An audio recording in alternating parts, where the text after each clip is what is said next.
अस्सलामुअलैकुम प्यारे बच्चों, उम्मीद करता हूँ आप सब खैरियत से होंगे। Welcome to my YouTube channel chemistry for you. आज हम क्लास 9th का चैप्टर नंबर 4 का टॉपिक डिस्कस करेंगे, जिसका नाम है कोऑर्डिनेट कोवेलेंट बॉन्ड या फिर दूसरा नाम है डेटिव कोवेलेंट बॉन्ड। तो सबसे पहले हम इसकी डेफिनेशन करते हैं कि it is a type of covalent bond in which bond pair of electrons is donated by one bonded atom. तो इस बात को समझने के लिए यहाँ पे दो चीजें जो है बहुत ज्यादा इंपॉर्टेंस की हामिल है। पहली चीज ये है कि it is a type of covalent bond, कि ये भी कोवेलेंट बॉन्ड की एक टाइप है। इसका मतलब ये है कि कोवेलेंट बॉन्ड में जिस तरीके से दो एटम्स अपना इलेक्ट्रॉन एक एक शेयर करें तो सिंगल कोवेलेंट बॉन्ड, दो दो शेयर करें तो डबल कोवेलेंट बॉन्ड, या फिर तीन तीन शेयर करें तो ट्रिपल कोवेलेंट बॉन्ड। जनरली हम ये कहते हैं कि कोवेलेंट बॉन्ड तब बनता है जब दो जुड़ने वाले एटम्स अपने इलेक्ट्रॉन्स को एक दूसरे के साथ शेयर करते हैं। तो क्योंकि कोऑर्डिनेट कोवेलेंट बॉन्ड भी कोवेलेंट बॉन्ड की एक टाइप है, इसका मतलब ये है कि इसके अंदर भी दो जुड़ने वाले एटम्स आपस में इलेक्ट्रॉन की शेयरिंग करते हैं। अब सवाल ये पैदा होता है कि ये सिंगल, डबल या ट्रिपल कोवेलेंट बॉन्ड से डिफरेंट क्यों है, कि इसे एक अलग टाइप का मर्तबा हमने क्यों दिया। इसकी वजह ये है प्यारे बच्चों, जैसे आपने कोवेलेंट बॉन्ड में सीखा कि एक एटम अपना एक इलेक्ट्रॉन दे रहा है, दूसरा एटम अपना एक इलेक्ट्रॉन दे रहा है, दोनों इलेक्ट्रॉन्स को शेयर करके अपना जो है एक सिंगल कोवेलेंट बॉन्ड बनाते हैं। मिसाल के तौर पर जैसे आपने हाइड्रोजन का पढ़ा, ठीक है, ये हाइड्रोजन का न्यूक्लियस एक ही शेल है और उसमें एक इलेक्ट्रॉन मौजूद होता है, ठीक है। इसके साथ साथ दूसरा हाइड्रोजन एटम है, उसका भी ये न्यूक्लियस एक ही शेल है और उसके अंदर एक इलेक्ट्रॉन मौजूद होता है। अब इसको अपना डुप्लेट रूल मुकम्मल करने के लिए एक इलेक्ट्रॉन की जरूरत है, इसको भी अपना डुप्लेट पूरा करने के लिए एक इलेक्ट्रॉन की जरूरत है। तो ये दोनों एटम्स क्या करते हैं, अपना एक एक इलेक्ट्रॉन शेयर करके सिंगल कोवेलेंट बॉन्ड बनाते हैं। अब फर्क आपने समझना है कि जब सिंगल कोवेलेंट बॉन्ड बना तो जो दो एटम्स आपस में जुड़ रहे थे उन दोनों एटम्स ने अपना एक एक इलेक्ट्रॉन शेयर किया। लेकिन कोऑर्डिनेट कोवेलेंट बॉन्ड में ये होता है प्यारे बच्चों कि जो दो बॉन्डेड एटम्स आपस में जुड़ते हैं उनमें से एक एटम दोनों इलेक्ट्रॉन्स प्रोवाइड करता है। फर्क को समझना है। जो सिंगल कोवेलेंट या डबल या ट्रिपल कोवेलेंट बॉन्ड आप पढ़ेंगे उसमें क्या होता है कि दोनों बॉन्डेड एटम्स अपने अपने इलेक्ट्रॉन शेयर करते हैं, लेकिन कोऑर्डिनेट कोवेलेंट बॉन्ड में ये होता है कि एक ही एटम अपना पूरा इलेक्ट्रॉन पेयर शेयर करता है दूसरे एटम के साथ, ठीक है। अब वो एटम जो अपना इलेक्ट्रॉन पेयर डोनेट करता है उसे हम कहते हैं डोनर एटम, और जो एटम इलेक्ट्रॉन पेयर को एक्सेप्ट करता है उसे हम क्या कहते हैं, एक्सेप्टर एटम। अब एक चीज और याद रखनी है कि हम इस जो कोऑर्डिनेट कोवेलेंट बॉन्ड है उसकी इंडिकेशन की अगर बात करें, इंडिकेशन, तो इसे हम यूजुअली एक एरो के साथ जो है वो डोनेट करते हैं। अब इस एरो में ये जो हमारे पास हेड है ये किसकी तरफ होता है, एक्सेप्टर के पास होता है, और ये जो टेल है ये किसके पास होती है, डोनर के पास। अब हम मजीद इसको एक एग्जांपल से इलैबोरेट करते हैं कि किस तरीके से दो एटम्स के दरमियान कोऑर्डिनेट कोवेलेंट बॉन्ड जो है वो बनता है। तो प्यारे बच्चों, कोऑर्डिनेट कोवेलेंट बॉन्ड की जो हमारे पास सबसे जनरल एग्जांपल है वो है जी chemical bond between ammonia and BF3 molecule, जिसे हम बोरोन ट्राइफ्लोराइड भी कहते हैं। अब इनके दरमियान कोऑर्डिनेट कोवेलेंट बॉन्ड क्यों बनता है, इसको समझने के लिए हमें इनके स्ट्रक्चर्स को जानना होगा कि अमोनिया का स्ट्रक्चर कैसे बना हुआ है और BF3 का स्ट्रक्चर कैसे बना हुआ है। फिर हम इनमें देखेंगे कि डोनर कौन है और एक्सेप्टर कौन है, उसके बाद इनके दरमियान हम कोऑर्डिनेट कोवेलेंट बॉन्ड बनाने के काबिल होंगे। तो सबसे पहले प्यारे बच्चों बात करते हैं अमोनिया मॉलिक्यूल की, ठीक है। इसमें जो हमारे पास सेंट्रल एटम है वो है नाइट्रोजन। नाइट्रोजन के एटॉमिक नंबर की बात करो तो वो होता है 7, ठीक है। अब 7 एटॉमिक नंबर है, मतलब इसमें 7 इलेक्ट्रॉन मौजूद हैं। अब अगर मैं इसकी फिलिंग करूं तो K शेल के अंदर 2 इलेक्ट्रॉन आएंगे और L शेल के अंदर कितने आएंगे, 5, ठीक है। आप जानते हैं K, L, M, N इनके अंदर 2, 8, 18 और 32 मैक्सिमम नंबर ऑफ इलेक्ट्रॉन्स आते हैं, जिसे हम 2n स्क्वायर फार्मूले के जरिए फाइंड करते हैं।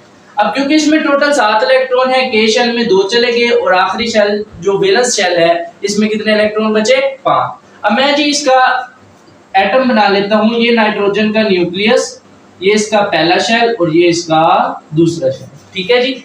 अब इसके पहले शेल में हमारे पास के शेल में 2 इलेक्ट्रॉन है, ये 1 इलेक्ट्रॉन और ये 2। और ये जो एल शेल है इसमें हमारे पास 5 है जी, 1 2 3 4 और 5। अब प्यारे बच्चों, आपने ये पढ़ा हुआ है कि कोई भी एटम जो है वो अपने आप को स्टेबल करने की कोशिश करता है, और वो स्टेबल किस तरीके से करता है, नोबल गैसेस की इलेक्ट्रॉनिक कॉन्फ़िगरेशन को हासिल करके। और नोबल गैसेस की इलेक्ट्रॉनिक कॉन्फ़िगरेशन की खास बात यह है कि उनका ऑक्टेट और डुप्लेट रूल मुकम्मल होता है।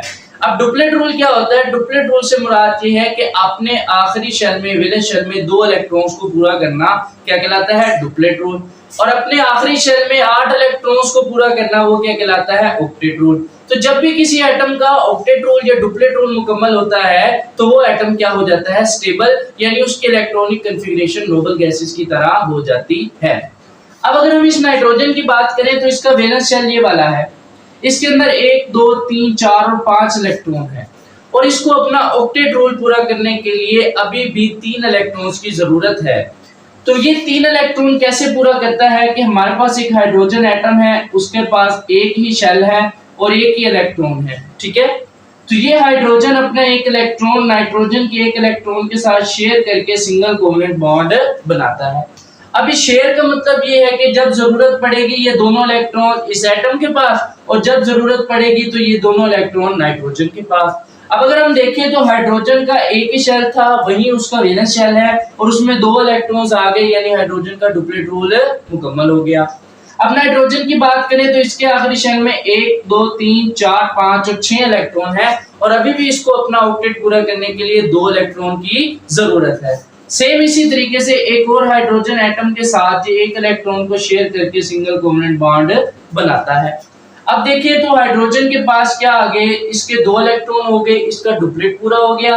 और नाइट्रोजन की बात करें तो 1 2 3 4 5 6 7 इलेक्ट्रॉन इसके आखिरी शेल में पूरे हो चुके हैं, 2 हाइड्रोजन एटम्स के साथ 2 सिंगल कोवलेंट बॉन्ड बनाने के बाद। तो अभी भी नाइट्रोजन को अपना ऑक्टेट पूरा करने के लिए 1 इलेक्ट्रॉन की जरूरत है।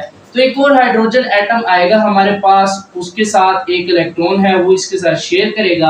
हाइड्रोजन का डुप्लेट मुकम्मल हो जाएगा और नाइट्रोजन का ऑक्टेट मुकम्मल हो जाएगा।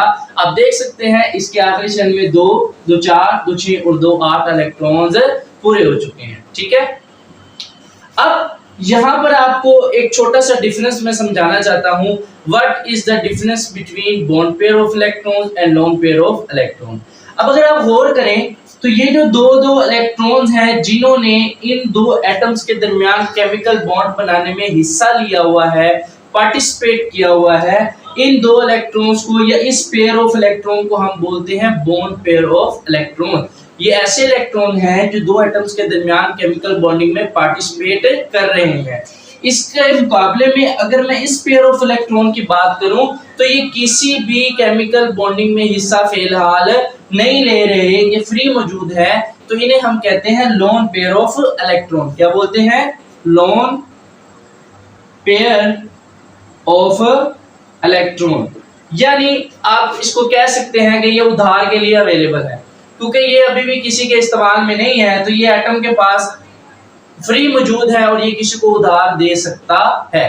ठीक है, तो ये डिफरेंस है। ऐसे इलेक्ट्रॉन जो केमिकल बॉन्ड में हिस्सा लें उन्हें बॉन्ड पेयर ऑफ इलेक्ट्रॉन्स कहते हैं, और ऐसे इलेक्ट्रॉन जो किसी भी केमिकल बॉन्डिंग में हिस्सा ना ले रहे हों उसे क्या बोलते हैं? Lone pair of electron. तो ये जी आपका अमोनिया का स्ट्रक्चर है जो मैंने अभी आपको बना के दिखाया, जिसे हम Na3, और यहाँ पर ये जो लोन पेयर है इसको हम ऐसे डिनोट करते हैं। क्लियर होगी बात। अब हम बात करते हैं अपने दूसरे मॉलिक्यूल की जिसका नाम है BF3।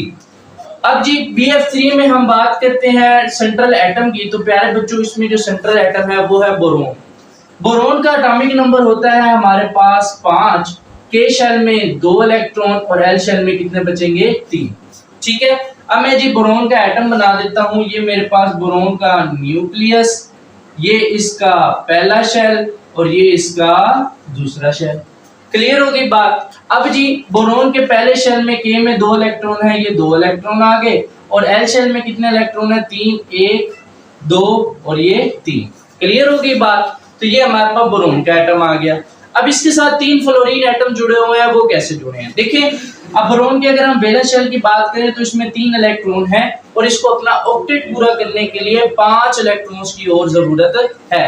अब देखिए जी फ्लोरीन की बात करते हैं। फ्लोरीन का एटॉमिक नंबर होता है 9। के शेल में 2 इलेक्ट्रॉन, एल शेल में कितने बचेंगे 7। तो ये मैं एक फ्लोरीन का एटम बना देता हूं जी। ये फ्लोरीन, ये पहला शेल और ये दूसरा शेल, ठीक है जी। तो इसके पहले शेल में 2 इलेक्ट्रॉन है और दूसरे शेल में कितने हैं 7।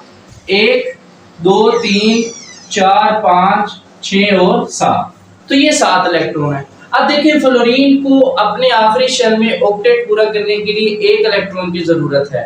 तो वो क्या करता है, वो इस बोरोन के साथ एक इलेक्ट्रॉन क्या कर लेता है, शेयर करने की वजह से आप प्यारे बच्चों देखें फ्लोरीन के आखिरी शेल में 2 2 4 2 6 और 2 8 इलेक्ट्रॉन पूरे हो गए। इसका ऑक्टेट पूरा हो गया, ये क्या हो गया, स्टेबल। अब बोरोन की बात करें तो इसके आखिरी शेल में 1 2 3 और 4। अभी भी इसको अपना ऑक्टेट पूरा करने के लिए 4 इलेक्ट्रॉन्स की जरूरत है। तो क्या होगा जी, एक और फ्लोरीन एटम आएगा हमारे पास। ये उसका न्यूक्लियस, पहला शेल और ये दूसरा।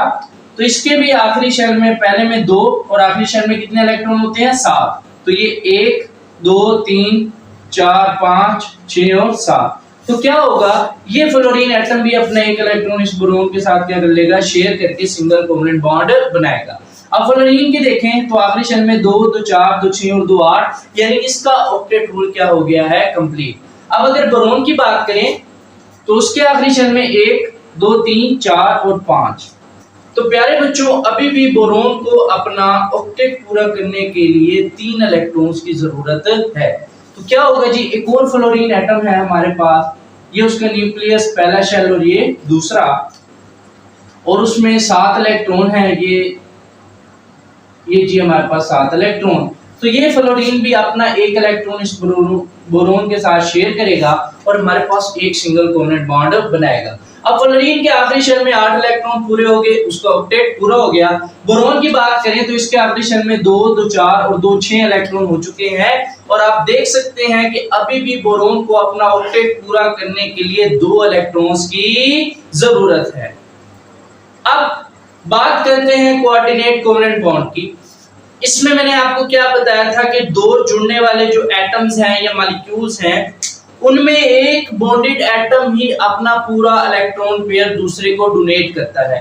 अब एक चीज आपने कंसेप्ट याद रखना है, डोनेट करने का मतलब ये नहीं है कि वो कंप्लीटली अपना इलेक्ट्रॉन पेयर दूसरे को ट्रांसफर कर देगा। यहाँ पर डोनेट करने का मतलब ये है कि क्योंकि ये मैंने आपको स्टार्ट में बताया था, ये भी कोवलेंट बॉन्ड की एक टाइप है, तो इसमें भी 2 एटम्स अपने इलेक्ट्रॉन्स को शेयर करते हैं। तो शेयर करेंगे किस तरीके से कि ये नाइट्रोजन के पास एक लोन पेयर मौजूद है जो उसके फिलहाल किसी काम का नहीं है, और बोरोन की बात करें तो उसके आखिरी शेल में जो है 6 इलेक्ट्रॉन है और ऑक्टेट पूरा करने के लिए उसको 2 इलेक्ट्रॉन चाहिए। तो होगा क्या कि ये नाइट्रोजन अपने 2 इलेक्ट्रॉन इसके साथ क्या कर लेता है, शेयर कर लेता है। ठीक है, आपने जो है वो कंफ्यूज नहीं होना डोनर और रिसेप्टर के कांसेप्ट से कि नाइट्रोजन अपना पूरा इलेक्ट्रॉन पेयर उठा के इसको दे देगा। अगर ये ऐसा करेगा तो फिर इसको 2 इलेक्ट्रॉन्स की कमी हो जाएगी, इसका ऑक्टेट रूल मुकम्मल नहीं होगा। तो होता क्या है, मैं एक्चुअली इसको जो है शेल्स को दोनों को ऐसे थोड़ा सा सबमर्ज करता हूं। तो ये हमारे पास बोरोन का शेल है जी आखिरी, और ये हमारे पास जी नाइट्रोजन का शेल है। ठीक है, तो होता क्या है कि नाइट्रोजन अपने 2 इलेक्ट्रॉन जो ये मौजूद थे इसके साथ क्या कर लेता है, शेयर कर लेता है। अब अगर आप देखो नाइट्रोजन के आखिरी शेल में 2 2 4 2 6 और 2 8 पूरे हो गए, और बोरोन ट्राइफ्लोराइड या बोरोन की बात करें सेंट्रल एटम की, तो इसके भी आखिरी शेल में 2 2 4 2 6 और 2 8 इलेक्ट्रॉन्स पूरे हो गए। अब हुआ क्या कि क्योंकि एक ही एटम ने इलेक्ट्रॉन पेयर पूरा डोनेट किया और दूसरे एटम ने इलेक्ट्रॉन पेयर को एक्सेप्ट किया, तो इस तरीके से जो हमारे पास कोवलेंट बॉन्ड बनता है उसे क्या कहते हैं, कोऑर्डिनेट कोवलेंट बॉन्ड। और दूसरी बात यह है कि जो एटम यहाँ पे इलेक्ट्रॉन पेयर डोनेट कर रहा है उसे आप क्या बोलते हो, डोनर, और जो इलेक्ट्रॉन पेयर एक्सेप्ट करता है उसे आप क्या बोलते हो, एक्सेप्टर। क्लियर होगी बात? आई होप आपको कोऑर्डिनेट कोवलेंट बॉन्ड जो है वो अभी तक क्लियर हो गया होगा। तो अच्छा, एक बात और समझने वाली है कि यानी Bf3 एक इलेक्ट्रॉन डेफिशिएंट मॉलिक्यूल क्यों है। तो अभी आपने देखा कि जब बोरोन 3 डिफरेंट फ्लोरीन एटम्स के साथ 3 सिंगल कोवलेंट बॉन्ड बनाता है, तीन सिंगल कोवेलेंट बॉन्ड बनाने के बावजूद बोरोन के आखिरी शेल में 2 इलेक्ट्रॉन्स की कमी होती है। इसको अपना ऑक्टेट रूल मुकम्मल करने के लिए 2 इलेक्ट्रॉन्स अभी भी चाहिए।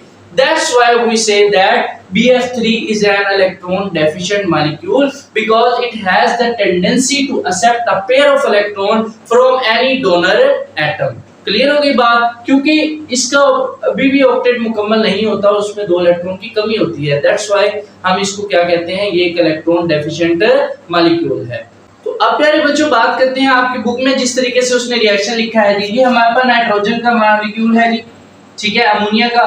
इसके आखिरी शेल में कितने इलेक्ट्रॉन है? 1 2 3 4 और 5। ये 1 2 3 4 और 5। उसके साथ साथ ये 3 हाइड्रोजन एटम्स के साथ एक सिंगल कोवेलेंट बॉन्ड बनाता है जी। ये एक हाइड्रोजन, ये उसका एक इलेक्ट्रॉन, ये दूसरा हाइड्रोजन, ये उसका इलेक्ट्रॉन, और ये तीसरा हाइड्रोजन, ये उसका इलेक्ट्रॉन। क्लियर हो गई बात? उसके साथ आपके पास कौन सा मॉलिक्यूल है? BF3 का। ये बोरोन आ गया हमारे पास। इसके आखिरी शेल में 1 2 और 3 इलेक्ट्रॉन होते हैं जी। ये 1 2 और 3, ठीक है। अब फ्लोरीन की बात करें तो फ्लोरीन के आखिरी शेल में कितने इलेक्ट्रॉन थे? 7। तो ये एक पहला फ्लोरीन 1 2 3 4 5 6 और ये 7, जो इसके साथ ये एक इलेक्ट्रॉन क्या करता है? शेयर। इसी तरीके से दूसरा फ्लोरीन 1 2 3 4 5 6 और ये 7, और इसी तरीके से तीसरा फ्लोरीन हमारे पास यहाँ पर आ जाएगा, ठीक है जी। तो क्या होता है कि नाइट्रोजन अपना ये जो लोन पेयर है ये इसको क्या करेगा? ऐसे डोनेट करेगा, ठीक है। तो हमारे पास जो ओवरऑल रिएक्शन आता है वो किस तरीके से आएगा कि ये नाइट्रोजन हमारे पास अमोनिया का मॉलिक्यूल, ये इसके साथ 3 हाइड्रोजन आ गए जी, और ये हमारे पास BF3 का मॉलिक्यूल, 3 इसके इलेक्ट्रॉन, और ये हमारे पास फ्लोरीन आ गया, और ये दूसरा फ्लोरीन, और ये तीसरा फ्लोरीन, ठीक है जी। तो यहाँ पर मैंने आपको बुक वाले ने आपको जो है सिंपल वैलेंस शेल के इलेक्ट्रॉन जो है वो क्या किए हुए हैं? मेंशन किए हुए हैं, ठीक है। ये जो वैलेंस शेल में 7 इलेक्ट्रॉन्स थे। अब होगा क्या, जैसे मैंने आपको स्टार्ट में बताया था, हम इसको किससे डोनेट करते हैं? एक ऐसे एरो से। तो एरो की जो टेल है वो किसकी तरफ होती है? जो इलेक्ट्रॉन पेयर डोनेट कर रहा है यानी डोनर की तरफ, और हेड किसकी तरफ होता है? जो एक्सेप्ट करता है। और उसके साथ हम इसके यहाँ एंड पे क्या लगाते हैं? ब्रैकेट, ठीक है। तो इस तरीके से आप जो है कोऑर्डिनेट कोवेलेंट बॉन्ड को लिखेंगे, ठीक है। इसी तरीके से प्यारे बच्चों हमारे पास दूसरी जो एग्जांपल है वो है chemical bond between ammonia and H+, जिसे हम प्रोटॉन भी बोलते हैं। तो इनके दरमियान भी जो कोवेलेंट बॉन्ड बनता है उसे हम क्या कहते हैं? Coordinate covalent bond. अमोनिया का स्ट्रक्चर आप सबने अभी सीखा। अब हम बात करते हैं हमारा जो दूसरा है एक्सेप्टर जो होगा वो क्या है जी? प्रोटॉन। आप जानते हैं हाइड्रोजन का एटॉमिक नंबर होता है 1, जिसका मतलब है इसके अंदर एक ही शेल है और उस शेल में एक इलेक्ट्रॉन मौजूद होता है और न्यूक्लियस में एक प्रोटॉन मौजूद होता है। अब प्यारे बच्चों एक इसका एटॉमिक नंबर है, इसका मतलब ये है कि इसमें एक इलेक्ट्रॉन है और एक ही प्रोटॉन है, ठीक है। इलेक्ट्रॉन का मतलब ये है नेगेटिव चार्ज और प्रोटॉन का मतलब है पॉजिटिव चार्ज। एक इलेक्ट्रॉन है तो एक नेगेटिव चार्ज, एक प्रोटॉन है तो एक पॉजिटिव चार्ज, तो दोनों इक्वल हैं, एक दूसरे को कैंसिल करते हैं तो हमारे पास नेट चार्ज क्या आ जाता है? 0। क्लियर होगी बात? अब अगर मैं क्या करूं, मैं इस हाइड्रोजन का ये जो एक इलेक्ट्रॉन है ये क्या करूं? यहां से रिमूव कर लूं, ठीक है। मैंने इसका ये इलेक्ट्रॉन इस एटम से क्या कर लिया? रिमूव कर लिया। अब आप जानते हैं कि इसके सिर्फ न्यूक्लियस में एक ही प्रोटॉन मौजूद है, जिसकी वजह से H के ऊपर क्या चार्ज आ जाता है? पॉजिटिव। और पॉजिटिव 1 का मतलब ये है कि उसमें से आपने एक इलेक्ट्रॉन को रिमूव किया है और ये क्या बन गया है? अब एक केटाइन। क्या बन गया है? केटाइन। क्योंकि आप जानते हैं आयंस की 2 टाइप होती है, एनाइन और केटाइन। और जब आप किसी एटम में से इलेक्ट्रॉन को निकालते हैं तो जो हमारे पास आयन बनता है उसे हम क्या बोलते हैं? केटाइन।